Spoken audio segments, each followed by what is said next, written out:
What is up, guys, and welcome to another art vlog. But today I want to do something different. Instead of talking about art like we normally do, I want to talk about what it actually takes to set up one of these live video podcasts that seem to be so popular these days. I always see people at work watching various YouTube podcasts or streamers or live shows, and I want to talk about some of the tools and some of the equipment that you need if you want to get into this yourself. So maybe if you want to get into vlogging like this, or you want to get into streaming games or streaming your art, or just being on camera. And I've found kind of an easy way to put one of these together that doesn't actually require any editing or any audio post-processing. So that's what I'm going to talk about today, how to make a video podcast type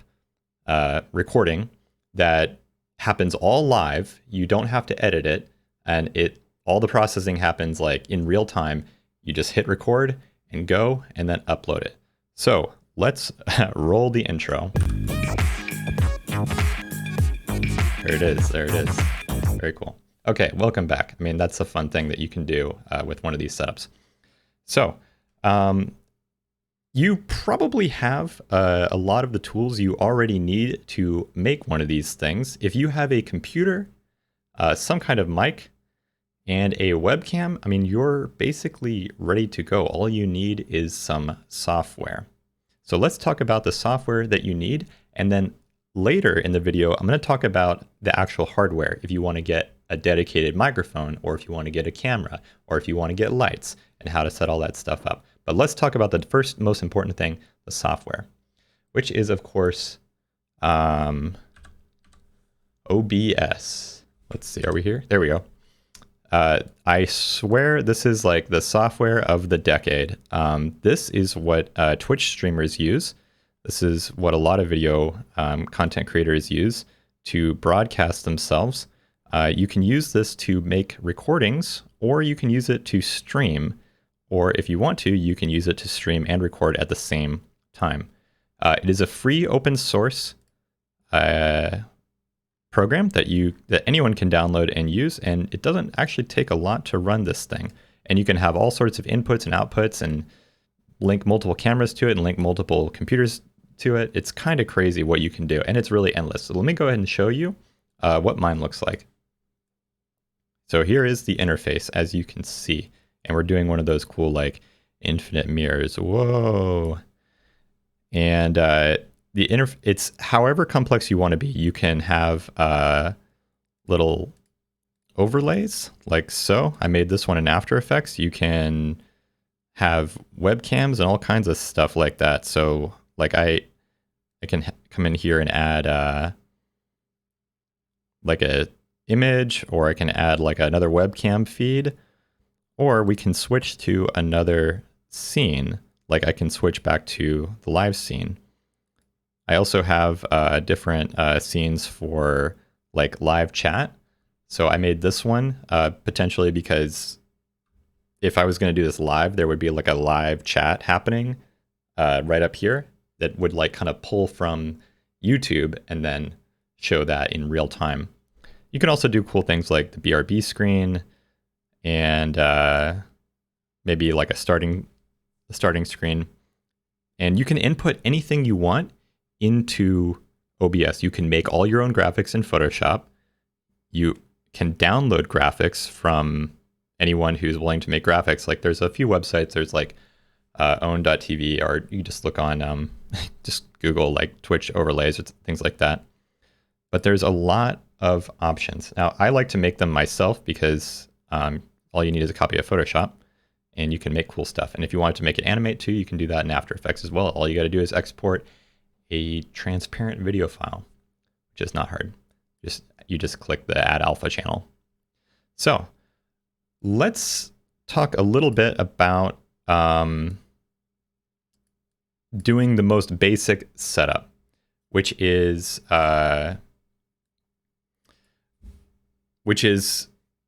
going with what you have.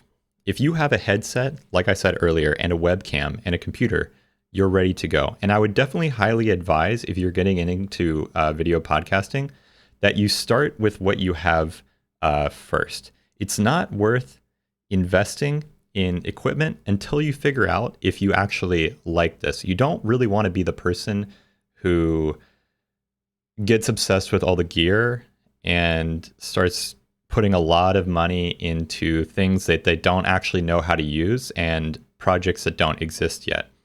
So you want to grab like whatever you got and just start working and see if you even like it first. So let me show you kind of what that would look like. Let's go ahead and turn off this guy right here. So let's go ahead and switch over to the webcam. And this is like my cheapo Microsoft webcam that cost maybe $30, maybe 10 years ago. And I mean, it'll work. It'll work fine. Now let's do something different here. I'm going to switch over to the headset mic, and you're going to notice a big dip in quality. So now you're listening to my voice on the Logitech headset, which is arguably garbage, but it still works. The thing about podcasting is what's really important is the audio. People need good audio. If you have great visuals but bad audio, people are going to click away. But if you have bad visuals and good audio, it's a lot more tolerable. So let's switch back over. I'm sure this sounds much better. And we can, of course, go back to my main camera as well. We can get off this bad webcam. I mean, I would always recommend going with what you have first, whether you have to borrow someone's mic or borrow someone's webcam. That's the way to go. And try to figure all this stuff out before you invest any money. Now, if you are ready to invest money in podcasting or something like that, the threshold is pretty low. You don't have to spend a lot of money to get good results. Like I said earlier, the number one most important thing is audio. So you're going to need a microphone for that. So let's talk about budget mics. Jump back over to the screen. Okay. The microphone I would always recommend would be something called a dynamic mic, which looks like a stage microphone. I know you guys have seen them before. And this one in particular is USB and XLR. And for $60, you can pretty much sound like an NPR radio host. So USB is great. That means you don't need any special device to hook it up to your computer. You just plug it in. But it's also XLR, which is really important because if you want to get deeper into audio stuff, you're going to want to be running with the professional like cables and connections that professional audio equipment uses. So this microphone offers an upgrade path. Let me show you right out here. I have it. I have it with me right here. This is it. This is the Samsung Q2U. And as you can see on the back end, we have these three little pins. That's for your XLR connection. And then we have the USB right here. So that's a little micro USB-B that can go right into your computer. So when you're just starting out, you would just plug in your mic to a USB port in your computer and you're going to sound amazing. In fact, you're going to sound extremely similar to what I'm using right now. I mean, I honestly can't tell the difference between this mic right here and this mic. And this is the Shure SM58. So maybe if you're already a musician, you already have one of these, you could use one of those as well. The other thing you're going to need is actually, let's back up for a second. I think a lot of people are very tempted to start with not a dynamic mic. They get very distracted by this microphone right here called the Blue Yeti condenser mic or other condenser mics. There's also the Audio-Technica 2030 and 2035. These microphones are a different type of microphone. They are called condenser mics and use a different technology to capture voice. They're extremely sensitive to noise. They pick up everything. They pick up the reverb coming from the walls. They pick up like if you have hardwood floors or if you have a fridge or a heater or kids or like things outside. The thing about these mics is that they're very good for voiceover if you're recording in a sound treated room. So that means like you've got sound panels everywhere and you're completely dampening the noise. They don't work good if you've got a little bit of a noisy environment. And if you live in a normal house, like your house is probably slightly noisy. Like for me, I've got my heater behind me. I have a fridge. I'm cooking dinner right now. My computer is on. I have computer fans going.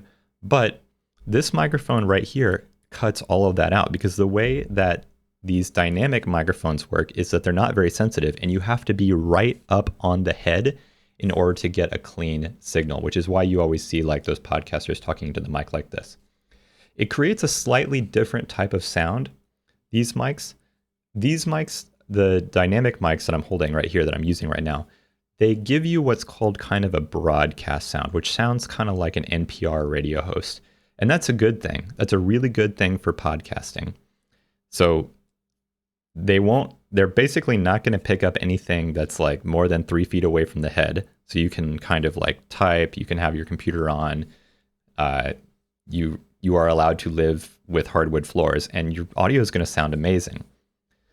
Versus one of these guys right here, it's just going to kind of pick up everything, and you're going to hear all that room echo, and it's not going to be pleasant for your listeners. So I would always recommend a good, cheap, dynamic stage type microphone, and especially this one because it is both USB and XLR.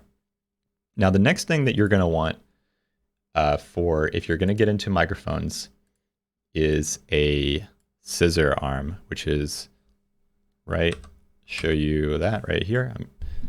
Hey, this way you can put it right next to your mouth, because remember, the most important thing about these stage microphones is that you got to be right up on the head. That's how they work. So for $15, you can get you can get a little Neewer adjustable microphone suspension scissor arm that will clamp to your desk, and then you can position it right in front of your face. And to go along with your scissor arm, you'll want a $9.99 windscreen, which is going to stop wind from essentially rushing over the sensor and making that kind of popping, breathy noise that we call plosives. So let me give you a quick demonstration. Please bring pizza pronto. Please bring pizza pronto. Please bring pizza pronto. Please bring pizza pronto. So when you have a windscreen, that makes things much more pleasant because it really diffuses the wind rushing over the sensor when you say those intense words like P's and B's. So it's a lot easier for your audience to listen to.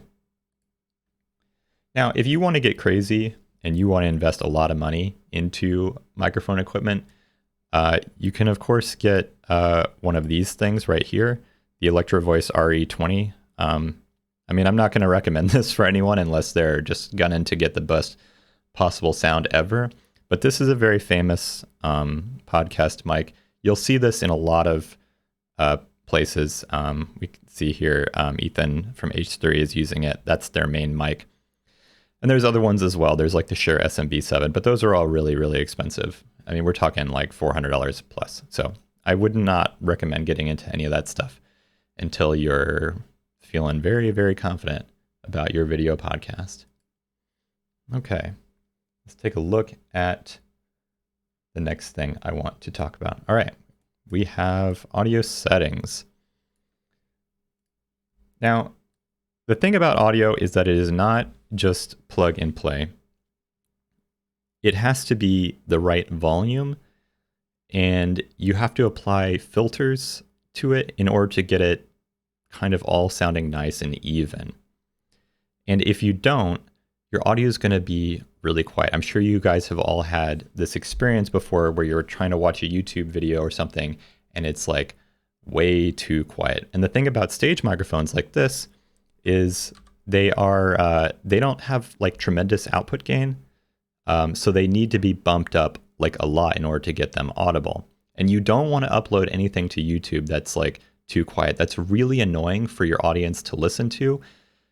It's not a fun experience for someone to have to like crank the volume all the way up in order to like hear your like weak, like buzzy voice. And then they click on over to another tab and they're just like blasted in the face with something that's actually been like volume normalized. So it's important that you get all your audio settings correct so that you're actually sounding like a normal video, a normal like volume normalized video. Now, what is a normal volume? There are actually standards for the average loudness that media should be. And you can go by television or you can go by YouTube. It's measured in something called LUFS, which is something I don't know the acronym, but that's what we call it.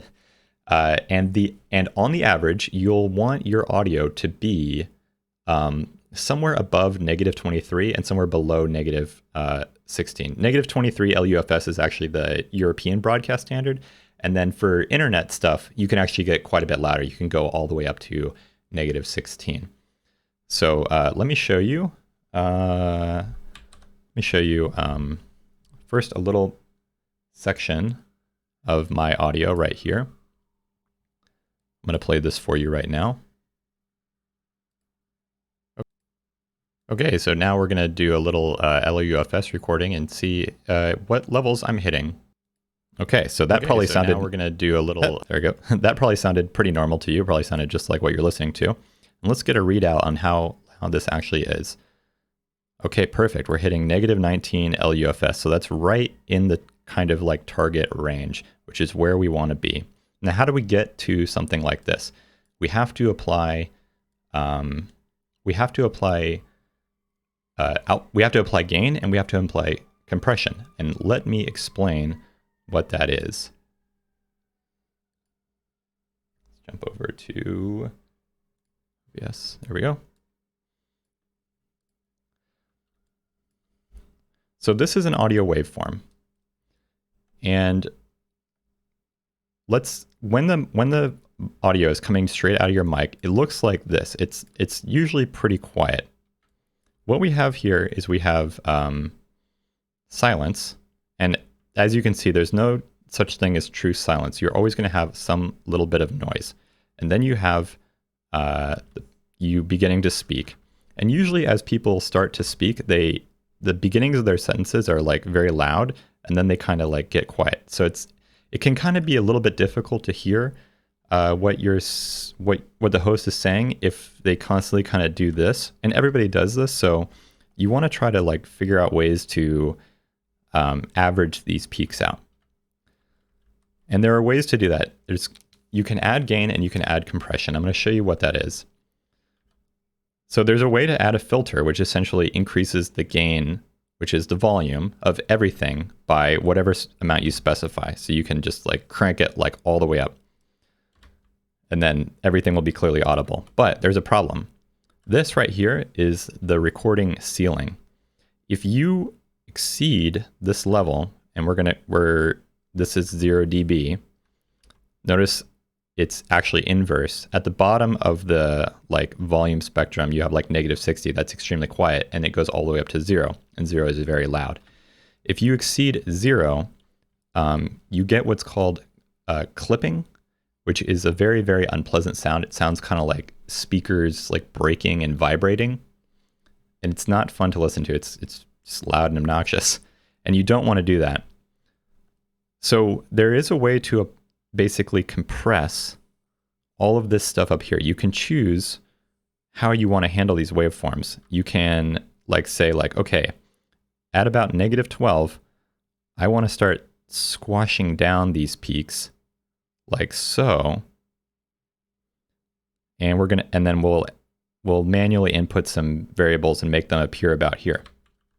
So you can do this to your waveform. And now we have a very audible signal where on the average, it's very clear and audible. And this is what you want to do to your waveforms. You can also do things like you can expand essentially like the noise floor, because remember I said there was no such thing as true silence? When we increase the gain of our voice, we're gonna like pick up all this noise. So suddenly that background room tone is gonna like come through. Well, there's ways to basically like squash this part down and just say like oh, well, anything under -30, I just want to like smush that down. And then all that room tone kind of gets real quiet. Like so. And then now you have a really nice waveform because we've got perfect silence, and then we've got your voice, which is clear and audible, and it's all kind of very averagey loud. And then we've got silence again. Now, this was a long visual explanation, but I wanted to show you guys this so that you could see so that you could visually see what's going to happen when I start pulling up these numbers and variables. So let's jump back over to OBS. And let's click on our audio for my voice, which is called Z-Focus, right? And we're gonna go to our filters. So I have expanders and compressors already loaded up in here. Let me give you an example of what happens when I turn them off. We're gonna turn off the expander, we're gonna turn off the compressor and the limiter. And as you can see, I got real quiet. So this is like what I would sound like if I didn't have all these settings. Let me go ahead and turn them back on. These filters in this order is what is called an audio chain. So the first filter is always going to be your noise filter. And what's happening in the noise filter is it's squashing down very quiet noise at about -50 decibels at a ratio of 3:1. So what that's doing is when I'm not speaking, like right now, it's listening for noise that is like below -50 and it's just squashing that. So that way I can achieve true silence. Okay, so the next one in the audio chain is a compressor. And that's taking all those really high peaks and bringing them down. And what I've chosen is at about -30. So let me help you visualize this a little bit. At about -30, which is maybe like here, it's pushing everything down by a ratio of 3:1. So it's basically doing that. And everything is going to get like very loudness averaged. And it's also boosting the gain, boosting the volume by 15 decibels. Now, you shouldn't be like writing down these or anything like that. These are the settings that work for my microphone. Everything is different. But what's important is that you understand the principles. Like you'll have to increase the output, and you're going to have to like specify a threshold at what level you want to start compressing. Now let's go into the limiter. And the limiter is kind of like our safety net. We've pulled the peaks down, and we've like increased like the base of it. We're like pushing up the audio waves, but there can be still issues. Like if I were to get really loud, if I just got really loud right here, what's necessarily stopping me from just going way past -0? That's what the limiter is going to stand for. The limiter will not allow me to clip. It will not allow you to break that threshold. So you can basically set like at -1 or something like that. We're just going to chop off all the waveforms like that. And it happens in real time. So now we won't clip. I'll never, like, even if I just scream into the microphone, it won't, everything will basically just come up to this mark right here and then just stop. Now, don't look at this waveform too intensely. This is essentially not to scale, but I wanted to illustrate kind of visually what's happening to the audio as you start applying filters and things like that. So how did I know that these were the right settings? Well, I just tested it a lot.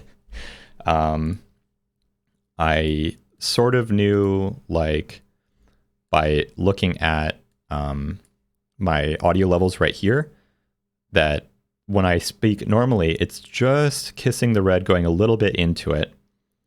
And then I would listen back and like monitor and like listen to other things that were well produced to try to figure out if I was the same loudness as other videos. And then I would dump my recordings into Audition and measure the LUFS. And as you can see, I started to get to a point where on the average, my loudness was around -19 LUFS. So now I know that my audio levels are perfect and I can adjust everything else according to my voice. So if I wanted to have background music or something like that, all I have to do is put it on and then just kind of like dial it back down so that it doesn't overpower my voice. Very exciting, very exciting. So that's kind of like something that you would have to do if you want to start getting into live streaming, is like figuring out all this audio stuff. And now this isn't a complete guide to audio stuff. There's way, way, way better resources than me. Like if you look on YouTube, there are a million OBS tutorials for audio and like how to set this stuff up. You know, this is my man Epos Vox. There are a lot of... He has tons of great information for you if you're looking to figure out how to do audio. And notice the mic right here. We have a black version of the Electro Voice RE20. I told you guys, it is it's a famous mic. So if that's something that you're interested in, I encourage you to please research more, because audio is kind of, it's a lengthy subject. It's very technical and there's a lot you can mess up, because I'm sure you guys have all been in a situation where you're trying to watch somebody's YouTube video and it's just too quiet and it's really obnoxious, or maybe it's just too loud and it's really difficult to listen to. So let's move on here. Let's move on. The next thing I want to talk about is one more audio setting actually called ducking. And this is a little bit more simple.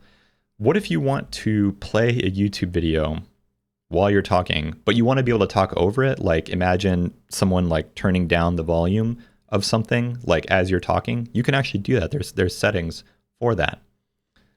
Like if I were to bring back Epos Vox here, I'm gonna let him talk for a second. From your microphone, which not most people do. But now I can talk over him, and you're gonna notice that his volume goes down slightly. It's very...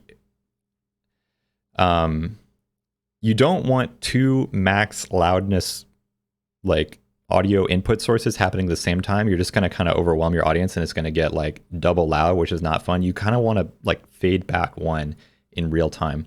And there's ways to do that in OBS, and it's called ducking. So if I go over to like my desktop audio source, which is basically like, that's if I pull up something on YouTube, I can go into the filters and we can see that it has ducking enabled. And ducking is just a compressor. So at a certain volume, like we're going to say -35, it basically starts to smush down the audio, and it's smushing it down based on the source, and the source is my microphone. So Z Focusrite, that is the name of my microphone. As soon as I talk, it senses that I'm talking and squashes down the YouTube video. So very, very, very easy to set up, very fun.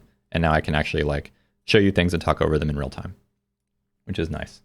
And you can do other cool stuff like that too. Like if you have music in the background or something like that, you can have it ducked to your voice. That way, when you stop talking, the music kind of comes back up a little bit, and then you start talking and it comes back down a little bit, which is always nice. Now, everything I've told you so far is for one person. If you have one person talking, it's not a very difficult setup. You only need one mic, you only need one camera. It's pretty simple. What if you want two people? That is where things start to get more complicated. You're going to need more equipment, and you can't just plug in another USB mic into your computer. It doesn't really work that way. You can kind of fake it, but it's not fun to mess around with two USB mics in the same computer. It doesn't really work that well. This is when you actually have to start investing in audio interfaces. So let's talk about that. Now remember the Samsung Q2U from earlier. Remember how it had this special connector right here, this XLR, this 3-pin connector? This is what we're going to use going forward when we're dealing with professional audio equipment. Here's our XLR cable. It plugs in right here. It's actually this side. This is it. So you take your mic and you take your XLR and you plug this into an audio interface. Let me pull one up right now.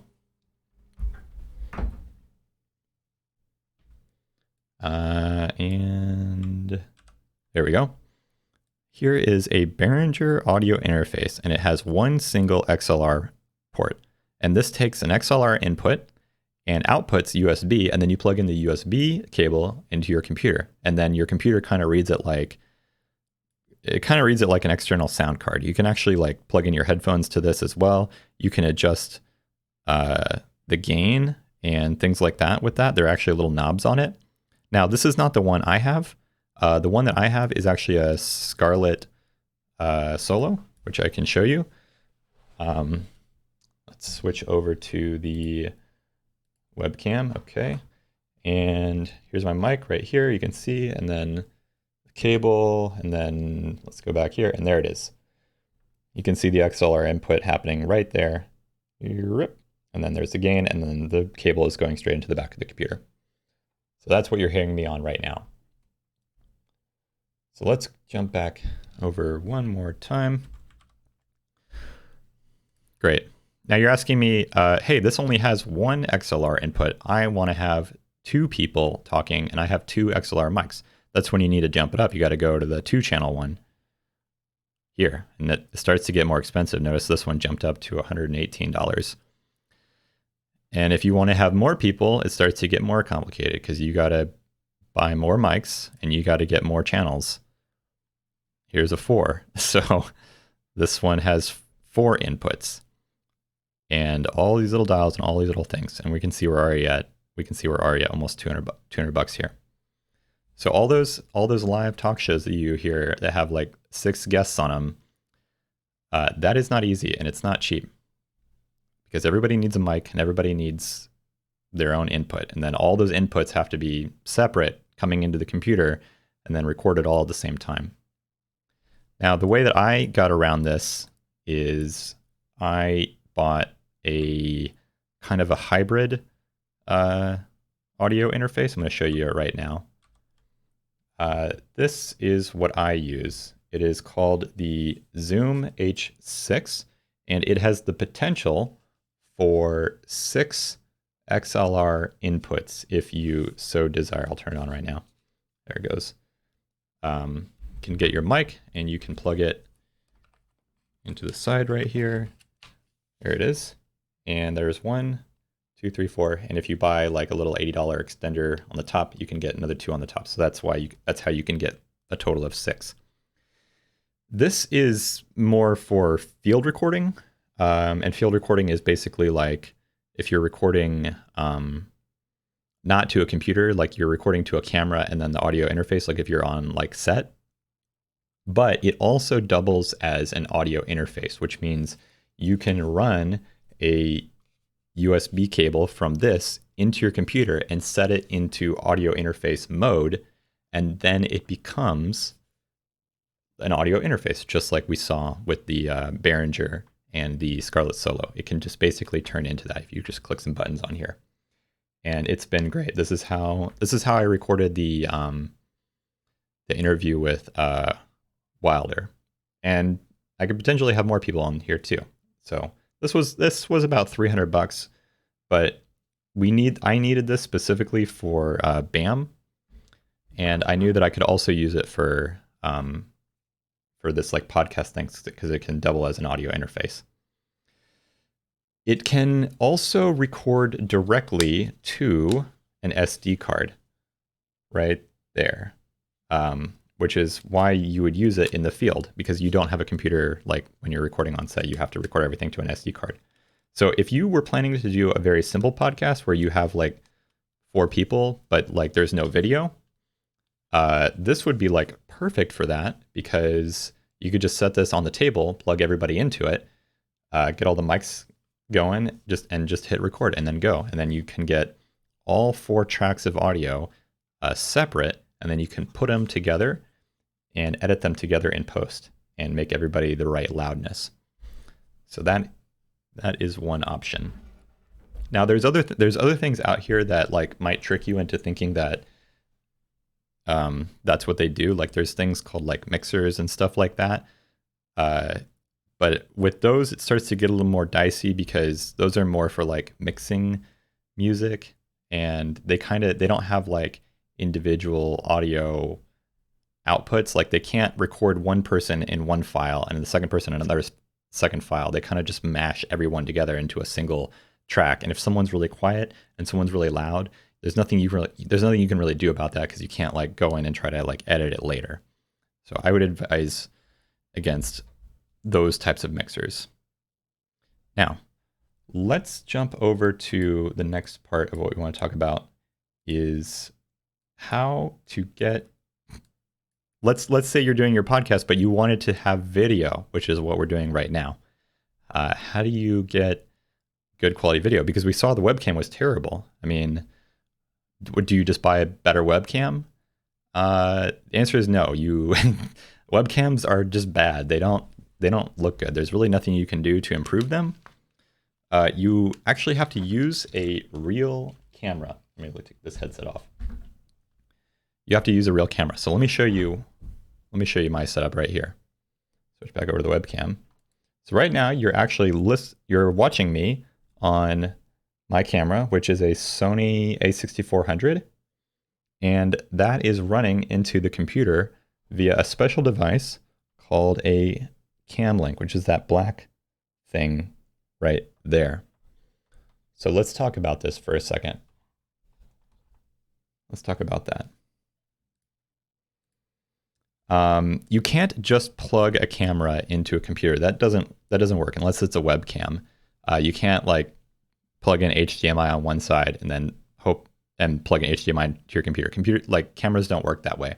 They need what's called a capture card, which is a special device where it accepts like HDMI in and then can basically output a signal over USB into the computer, which the computer can then read as like a capture device, which is what I'm using. So let me show you a couple of things here real fast. A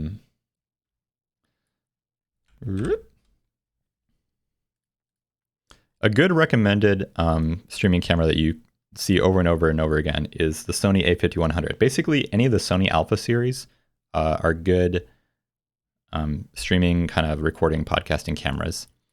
They don't work necessarily well for recording on the camera for longer than like 20 minutes or so because they tend to overheat unless you have the newer A6000 series. But if you're recording to OBS, which is how you would be doing one of these things, they'll last forever, which is great because they're not actually doing any processing on the camera. They're just outputting HDMI signal to your computer.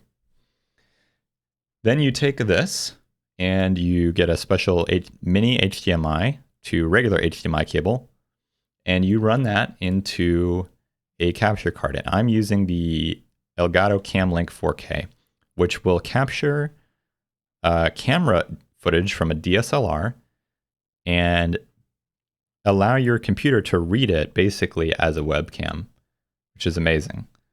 So I could use this camera for my webcam if I wanted to, if I just wanted to have a really amazing Skype session or something like that. That totally works. There's also other capture cards. You can get capture cards for like gaming and stuff like that. Capture card. Like you can basically hook up your PlayStation or something to one of these things.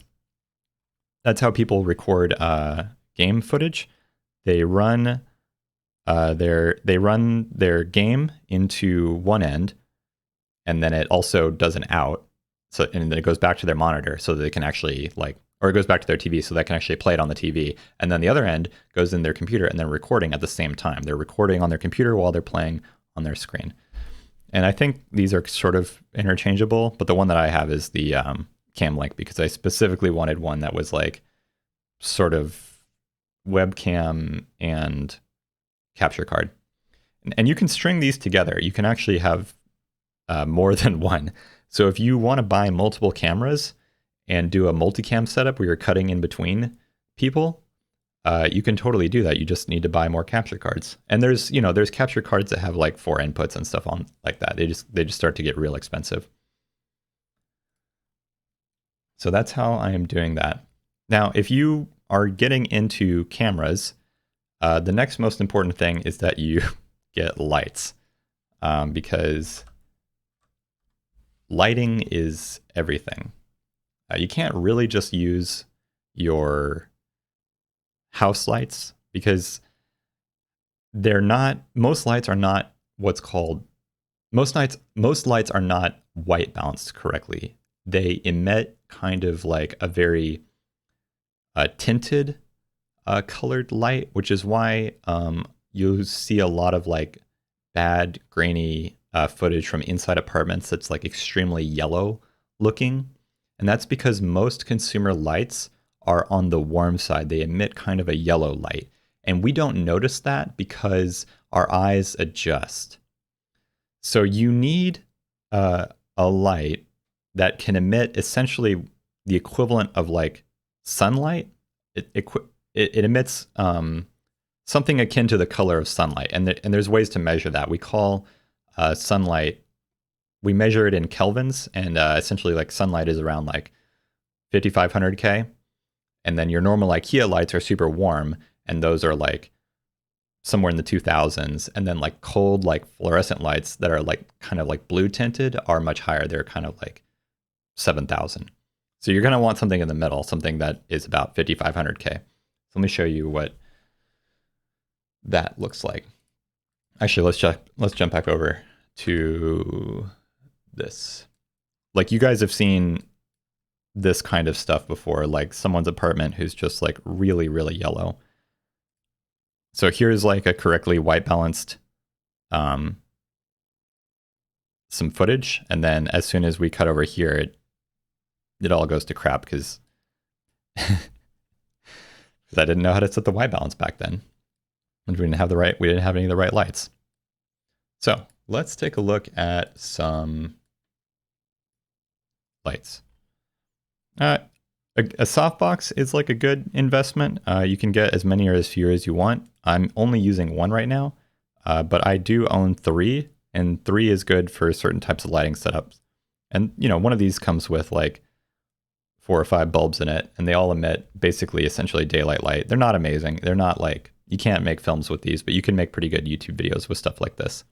I'm not really recommending this product. I own it and I use it, but it's not the best. It works. It works.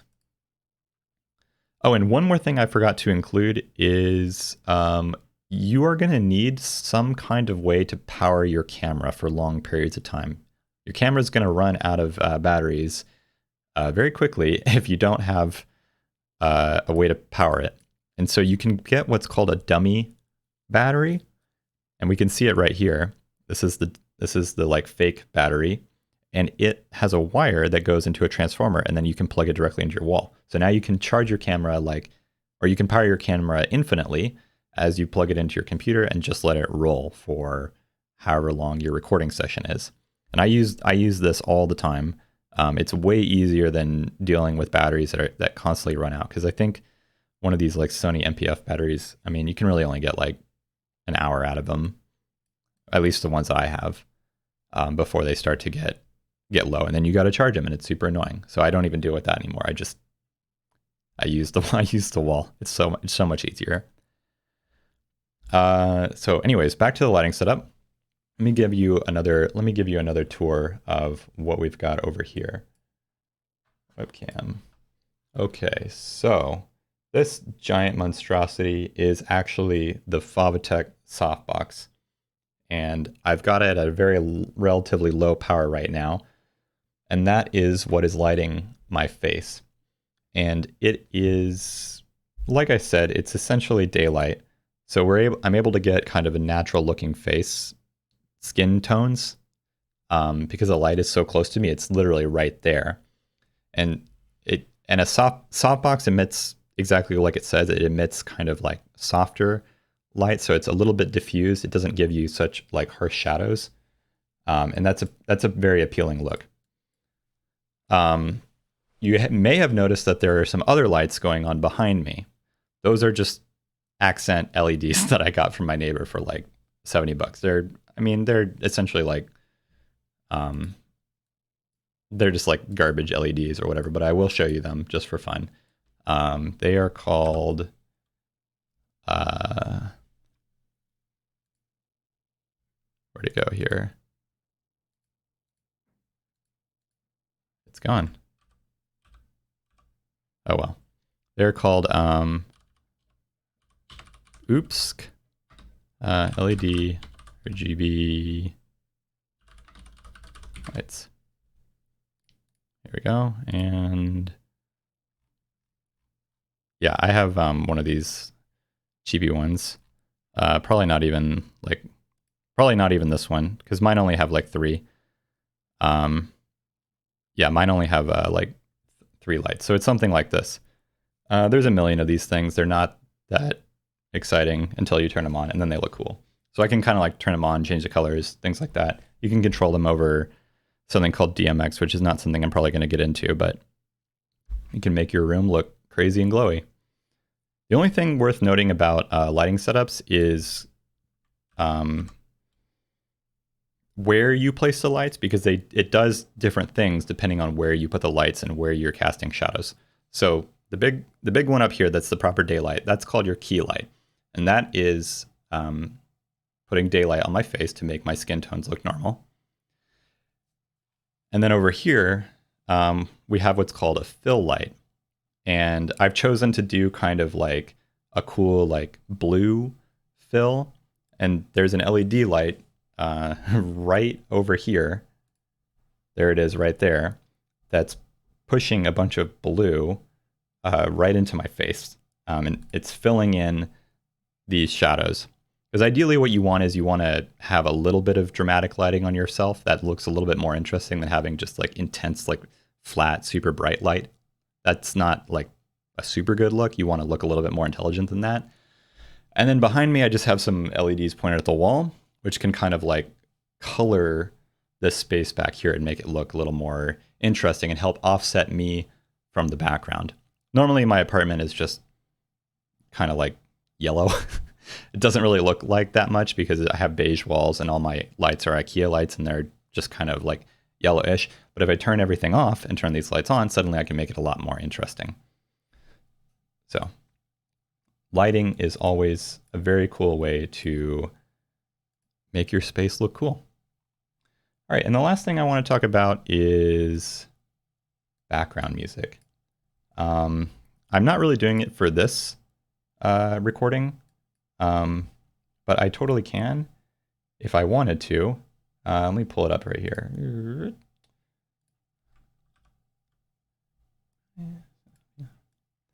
Let's go over to ArtVlogs and quiet music. And I have pre-adjusted the volume of all this music to kind of sit behind me. So that way my voice kind of like carries over it, which took some figuring out because a lot of times the music was kind of like overpowering. I'll show you it happening right here. Now remember I told you that there was audio ducking. So as I talk, you can see the music getting pushed way down. So that allows me to kind of like be a little bit louder than the music. There can still be music in the background. It can kind of go up and go down depending on what I'm doing. So I have all that set up and I just toggle that on and off depending on what I'm looking for. I didn't want to do it right now because I wanted to show you guys too much stuff about YouTube. Anyways, well, I hope that made sense for you guys. I feel like I probably missed a lot, but I wanted to give a brief overview on how all this stuff works, like what filters are being applied in real time, and how you would go about setting up one of these video podcast things, since they seem to be so interesting these days, and how I did it, because it took me a long time to set this up. If you wanted to do something where you went in and edited all the footage, not something that you kind of performed live like what this is, you would actually set up things a lot different. You wouldn't apply any filters to your audio and things like that. You would actually just record essentially like raw and then change all the levels and apply compression, things like that in post. And that's a completely different kind of topic, which I might cover at a different time, but it takes all the same hardware. You just have to do different things in different orders. I think live shows and like live podcasting is a little bit different beast, because it wouldn't be fun to have to like go in and edit a conversation you had with your friend that took like 90 minutes, which is why I wanted to set all this stuff up. I wanted to have something that could all be processed in real time and just be able to hit record and perform and then turn off the camera and it all be done and perfectly, and I don't have to go back in and edit and change people's levels or like edit stuff out. It just happens live. It's a lot easier. So thank you for tuning in, guys. That's all I have for you today. I hope you enjoyed, hope you learned. Please check out Epos Vox if you're interested in learning about more OBS stuff, because OBS is a wonderful program which you can do a lot of really cool stuff, and I'll have a link to him below. And have a super good day.